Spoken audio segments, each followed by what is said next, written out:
So today my provocation is about light and shadow. The first thing I'm going to do is I'm going to show you all the materials that I'm going to use for my experience.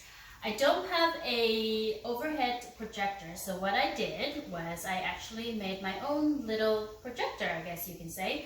I call it the shadow box. It was super easy to make. I just got a cardboard box. I cut a bunch of holes out all around the box. And then for one of the holes, I covered it with parchment paper or wax paper.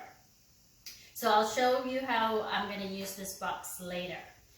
I also have materials that I placed on a tray like this. So in the classroom, I would probably do something similar or maybe put it in a basket or another type of container.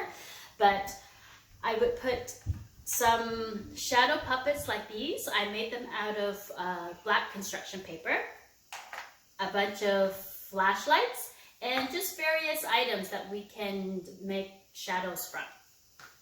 So ideally, I would set up this experience in maybe a separate room or an area of the classroom where it's a little bit darker, or maybe you can turn the lights off. That way it will give the children a really clear experience of seeing the shadows. But before I set it up for the children to explore, what I want to do is I actually want to introduce it to them during group time or circle time. There's two reasons why I want to do that. So the first is because my shadow box is teacher made, I need to demonstrate on how to use the shadow box. And secondly, I want to actually get an idea of what the children may or may not know about shadows. So having a discussion with them during group time can really give me an idea of what they know about shadows, and then we can pretty much go from there. So at this point, I might ask them, does anybody know what a shadow is? Have you seen a shadow before? What do you know about shadows? So we can discuss a little bit about all the different types of shadows that they see around them. And then from there, we will talk about how are shadows made? How do you think shadows are made? Well, they're made from light. I will show them my flashlight. I will flash the light and I will say, shadows are made when the light is blocked.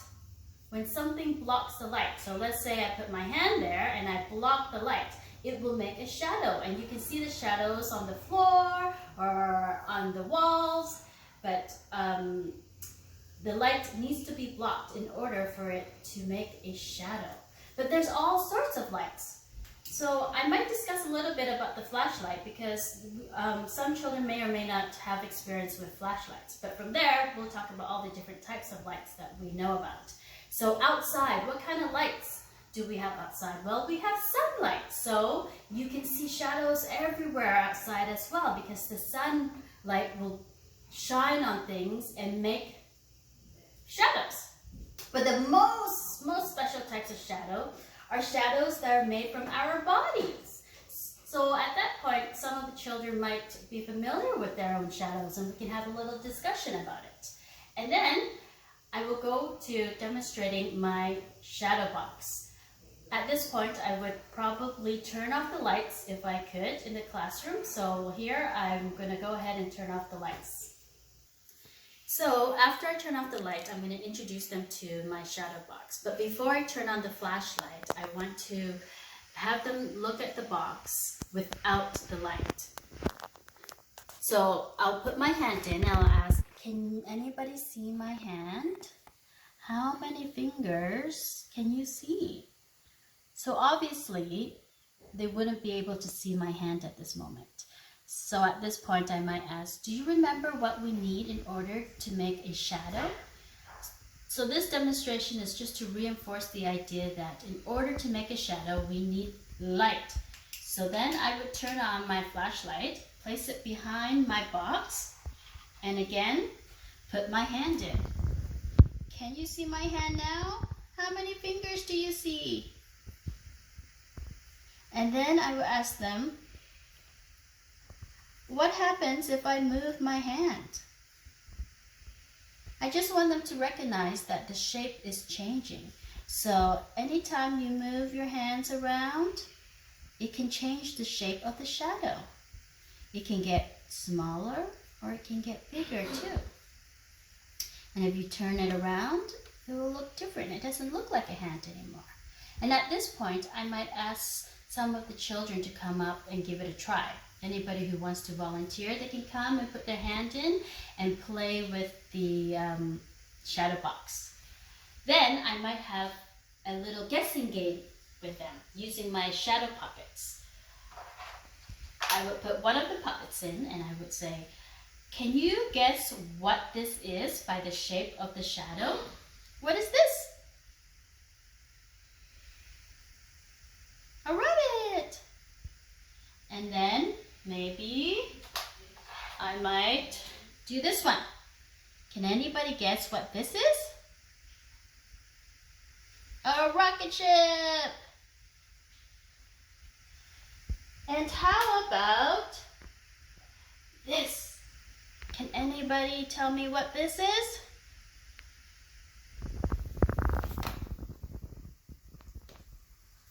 It's a helicopter. So then I would start putting different objects in the shadow box to show them that not only can we cast shadows with our hands, our bodies, and the shadow puppets, but all different types of objects. So I may take out a little Lego toy like this and I will put it in this way first and ask them, what does that look like? Kind of like a trailer, right? But then I might change it and I might say, what if I put it in like this? Is the shape the same or is it different? It doesn't really look like a trailer anymore, does it? So I just want them to get the idea that the shape of the shadow can change when you move the object around or when you move your body around. So just focusing on the different shapes that the shadow makes. And then at this point, I might ask them to go around the room to find other objects, any objects that they can find to put into the shadow box. And just explore a little bit before I have them go off and explore on their own.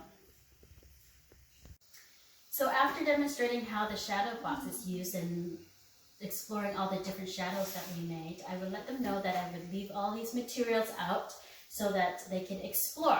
So the whole point really of my experience is that I just want them to get really familiar with shadows and just explore different shadows using different materials, using their own body, their hands, and even materials that they find around the classroom. So I want them to just freely explore and focus on recognizing the different shapes that the shadows are making and how when we move the objects, it changes the shapes of the shadow. And at this point, you know, there's really no exact way they should be doing it or anything like that. I just wanted them to freely explore the shadow box. In addition to that, I've added extra flashlight for children who actually want to just explore the flashlight. They might want to use the flashlight and flash it around the room and to see if they can cast shadows from objects that are around the room. So that way it's also kind of a free exploration and just to see where it goes from there. I don't know what they will be interested in. They may be focused on the shapes of the shadows, but it might be something else. They might be interested on the fact that the shadow gets bigger and smaller, and we can explore that. But for this particular experience, it's just about getting to know shadows and getting familiar with shadows. So that is my light and shadow provocation.